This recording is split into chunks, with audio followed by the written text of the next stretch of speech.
গোপনে কেউ যদি পরকিয়া করে আল্লাহ পাক রব্বুল আলামিন তাকে দুনিয়া এবং আখিরাতে মোট ৬টি শাস্তি দান করবেন। ভালো করে শুনুন ভাইরা, যুবক ভাইরা, বিশেষ করে যুবক বোনেরা ভালো করে শুনুন। গোপনে কেউ যদি পরকিয়া করে এবং যদি জেনা করে আল্লাহ পাক রব্বুল আলামিন দুনিয়া এবং আখিরাতে মিলে মোট তাকে ৬টি শাস্তি দিবেন।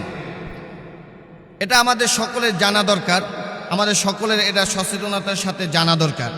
১ নম্বরে হচ্ছে গোপনে কেউ যদি জেনা করে পরকিয়া করে প্রথম নাম্বার যে শাস্তিটা তার হবে, আল্লাহর নবী বিশ্ব নবী রহমাতুল্লিল আলামিন বলেছেন তার চেহারার ভিতরে উজ্জ্বলতা নষ্ট হয়ে যাবে।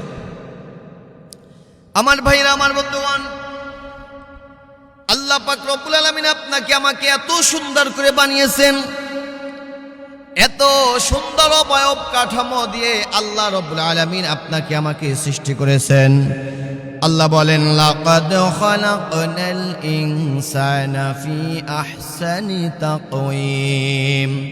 আমি আল্লাহ পাক রব্বুল আলামিন সৃষ্টির সূচনা লগ্ন থেকে মানুষদেরকে অত্যন্ত সুদর্শন করে বানিয়েছি। আর কেউ যদি পরকিয়া করে, জিনা করে, ব্যভিচার করে, পাপ কাজ করে, আমার আল্লাহ পাক রব্বুল আলামিন তার চেহারা থেকে সেই সৌন্দর্য উঠিয়ে নেবেন। তাহলে এত সুন্দর চেহারা গুনাহ করার কারণে যদি আল্লাহ তাআলা উঠিয়ে নেন, তাহলে ভাই একটু চিন্তা করেন কি হবে, কি অবস্থা হবে। ১ নাম্বার শাস্তি, চেহারার ভিতরে লাবণ্যতা থাকবে না। ২য় নাম্বার, গোপনে পরকিয়া করলে অথবা জিনা ব্যভিচার করলে যে শাস্তিটা হবে সেটা হচ্ছে তার সংসারের ভিতরে অভাব অনটন দুর্ভিক্ষ লেগেই থাকবে। সংসারের ভিতরে সব সময় সংকটপূর্ণ থাকবে। সংসারে আয় রোজগার, কামাই রোজগারের ভিতরে বরকত থাকবে না। আমার আল্লাহ পাক রব্বুল আলামিন তার সংসার থেকে বরকত উঠিয়ে নেবেন। ৩য় নাম্বার যে শাস্তি হবে, ওই বান্দার আয়ুষ্কাল, হায়াত আল্লাহ পাক রব্বুল আলামিন কমিয়ে দিবেন। এজন্য যুবক ভাইরা ও বৃদ্ধ বাবাজি, কেউ যদি পরকিয়া করেন, কেউ যদি জেনা ব্যভিচার করেন, আজই তওবা করেন, আর কোনোদিন জেনা করব না, ব্যভিচার করব না, গুনাহের কাজ করব না। দুনিয়াতে এই 3টা শাস্তি, পরকালে যে 3টা শাস্তি আমার আল্লাহ পাক রব্বুল আলামিন দিবেন।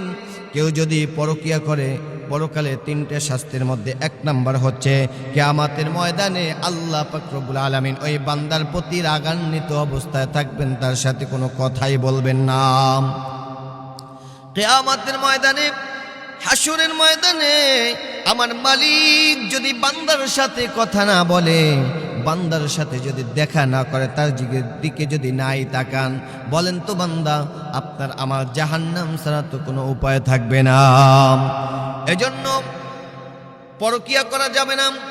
পরকিয়া করলে কিয়ামতের ময়দানে, পরকালে 2য় নাম্বার যে শাস্তিটা আপনাকে দেওয়া হবে সেটি হচ্ছে আপনাকে আমার আল্লাহ পাক রব্বুল আলামিন আমলনামা পড়ার জন্য অনুমতি দেবেন, কিন্তু লজ্জার কারণে আপনি আমলনামা পড়তে পারবেন না। কুরআনুল কারীমের মধ্যে আল্লাহ বলেছেন, ইকরা কিতাবাকা কাফা বিনাফসিকাল ইয়াউমা আলাইকা হাসিবা। বান্দা, তোমার আমলনামা তুমি পড়ো, তোমার আমলনামা পড়ে পড়ে এখনই বান্দা তুমি বিচার করো। বান্দা, তুমি জাহান্নামে যাইবা না, জান্নাতে যাইবা। আল্লাহ পাক রব্বুল আলামিন বলেন, মালি হাযাল কিতাব, মালি হাযাল কিতাব। বান্দা আমলনামা দেখার পরে বলবে, আয় আল্লাহ তাআলা, এটা কেমন কিতাব, এটা কেমন কিতাব। লা ইউগাদিরু সগীরাতাও ওয়ালা কাবীরাতান ইল্লা আহসাহা। আয় মালিক, এটা কেমন কিতাব, যেই কিতাবের ভিতরে ছোট গুনাহও দেখা যায়, বড় গুনাহও দেখা যায়, যেই কিতাবের ভিতরে বড় আমলও দেখা যায়, ছোট আমলও দেখা যায়। আমার আল্লাহ পাক রব্বুল আলামিন বলবেন, ফামাইয়ামাল মিসকালা যাররাতিন খায়রুন ইয়ারা ওয়া মাইয়ামাল মিসকালা যাররাতিন শাররুন ইয়ারা। বান্দা, দুনিয়াতে তো আমি আল্লাহ তাআলা কুরআনুল কারীমের মধ্যে অনেক আগেই জানিয়ে দিয়েছেন, কেউ যদি জাররা পরিমাণ ভালো কাজ করে সেটাও বান্দা দেখতে পাবে। আবার কেউ যদি জাররা পরিমাণ কেউ খারাপ কাজ করে, কিয়ামতের ময়দানে বান্দা সেটাও দেখতে পাবে।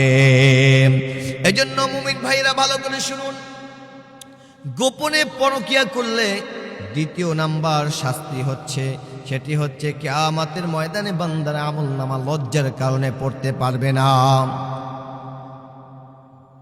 কিয়ামতের ময়দানে পরকীয়া করলে তৃতীয় নাম্বার যে শাস্তি আমার আল্লাহ পাক রব্বুল আলামিন বান্দাকে দিবেন, সেটি হচ্ছে আল্লাহ তাআলা কিয়ামতের ময়দানে বিনা বিচারে, বিনা জিজ্ঞাসায়, বিনা বিচারে আল্লাহ তাআলা তাকে জাহান্নামের মধ্যে ফেলে দিবেন। এজন্য যুবক ভাইরা, বিনা বিচারে, বিনা জিজ্ঞাসায় যদি আল্লাহ তাআলা আপনাকে আমাকে যদি জাহান্নামে দিয়ে দেয়, তাহলে অবস্থাটা কেমন হবে না?